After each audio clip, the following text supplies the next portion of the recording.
Good morning. Welcome back. My name is Professor Excel and today pag-uusapan natin ang tungkol sa function na average. Na ang ginagawa ng average function ay kinukuha niya ang summation o ina-add niya lahat ng mga data na nasa loob ng range natin.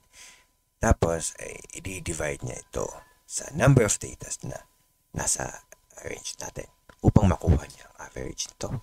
Now, sa example natin, subukan natin kunin ang average ng math.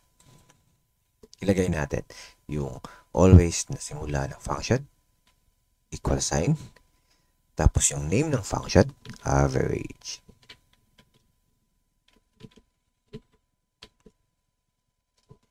Open parenthesis upang magsisimula na tayo maglagay ng arguments sa function natin.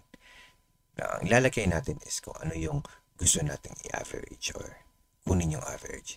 So, sa math, kunin natin yung score niya from first quarter to fourth quarter. Oops, wala pa palang fourth quarter. But that's okay. Ilagay mo yung range na gusto mong pagkunan ng average. And close. Now, once i-enter mo yan, lalabas yung average.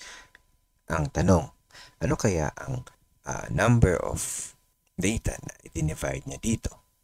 Kasi yung range na ilagay natin is 1, 2, 3, 4. However, yung pang-apat, wala siyang laman or wala siyang data, kumbaga. So, dapat ang i-divide ni Excel ay 3 lang since 3 lang yung may laman.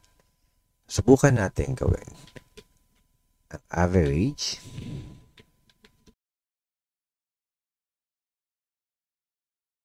ng 3 cell.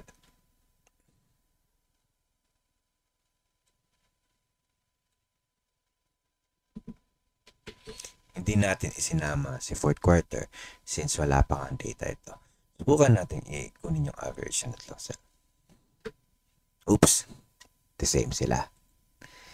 Ibig sabihin, kahit pa sinalin natin si fourth quarter sa range of average natin, since walang lamang data si fourth quarter, hindi niya pa rin ito isasali sa computation niya. So, kahit 4 ang nakalagay sa range natin, 4 na cell, ang kukunin niyang average is the same sa 3 cell lang yung isinama natin. Since 3 cell nga lang yung may data. Now, pag maglalagay tayo dito ng grade, for example, lagyan natin ng 97, nag-iba yung average natin at isinama na niya yung grade for the fourth quarter.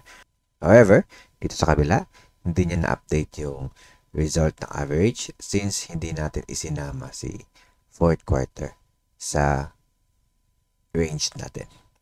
And that's our lesson for today. Again, my name is Professor Excel. Good morning.